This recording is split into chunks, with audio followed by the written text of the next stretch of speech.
chose qui nous étreint et qui fait que voilà, les yeux de la France sont tournés vers l'île de la Cité. C'est là que tant de choses ont commencé et c'est emblématique de notre France et de notre civilisation.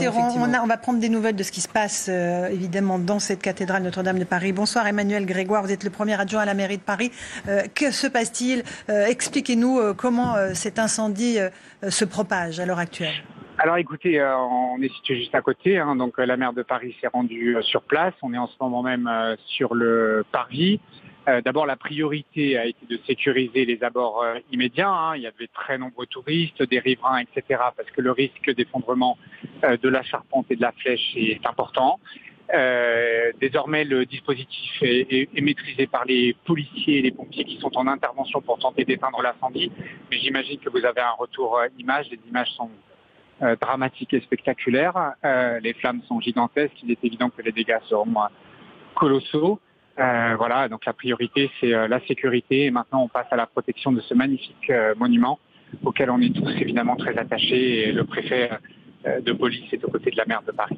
Mais le feu, on est d'accord, est loin d'être circonscrit encore, Emmanuel Grégoire. Il n'est pas du tout circonscrit. Les pompiers commencent tout juste leur intervention. En réalité, toute la charpente a pris feu et voilà, on a vu nous-mêmes sur les flammes et j'imagine que vous avez des images.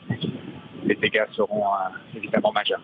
Il y a une menace d'effondrement de toute cette voûte, de toute cette toiture de Notre-Dame de Paris, Emmanuel Grégoire. Oui, écoutez, c'est toujours la crainte sur des incendies majeurs de toiture. C'est qu'au bout d'un moment, la superstructure se fragilise et voilà, avec un risque d'effondrement, ça peut provoquer des dégâts de proximité. Donc d'abord, la priorité, c'est qu'il n'y ait pas de blessés. Ça a vraiment été ce sur quoi les forces de police et les pompiers en extrême urgence, parce que ce qui a été par ailleurs extrêmement saisissant, c'est la rapidité de propagation de ces flammes. On voit en ce moment même des pompiers qui sont montés tout en haut et qui vont commencer à approcher de la zone du sinistre qui est concentrée au-dessus du chœur sur la charpente historique. En dessous de la flèche, il faudra ensuite, avec l'enquête, essayer de comprendre ce qui s'est passé.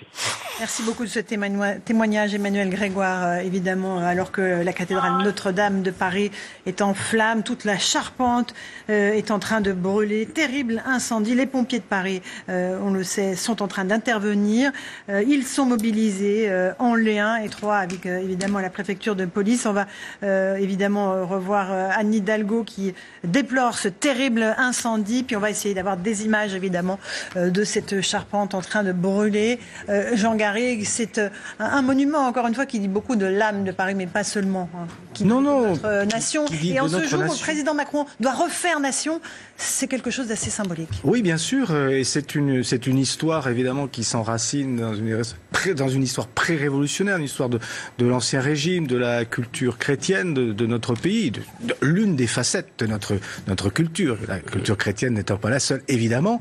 Avec toute une histoire politique, littéraire.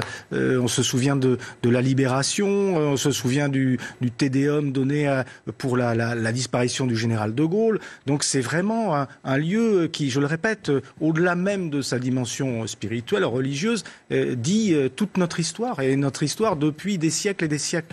Donc effectivement, ça prend un relief, une importance pour tous les Français, une importance symbolique, historique, je dirais sentimentale, qui est énorme. On est à 20 minutes, Jean-Claude Dacier, de l'allocution solennelle d'Emmanuel Macron. Qu'est-ce qui peut bien se passer à l'Élysée? Est-ce qu'il se pose quand même la question de on diffuse ou pas cette intervention alors que Notre-Dame de Paris brûle? Ils doivent y réfléchir parce qu'ils savent comme nous qu'on est là, c'est l'âme de la France, c'est le cœur de Paris, c'est aussi un peu le cœur de notre pays. C'est pas le seul endroit qui porte l'âme profonde de notre pays, mais il en fait partie. Et donc, pour le président de la République, tous les Français, ce soir, vont être préoccupés de l'évolution de cette tragédie, de cet incendie. On voit ces nouvelles images. Regardez, ça, c'est terrible. C'est terrifiant. Et la coexistence entre le discours officiel et ça me paraît compliqué.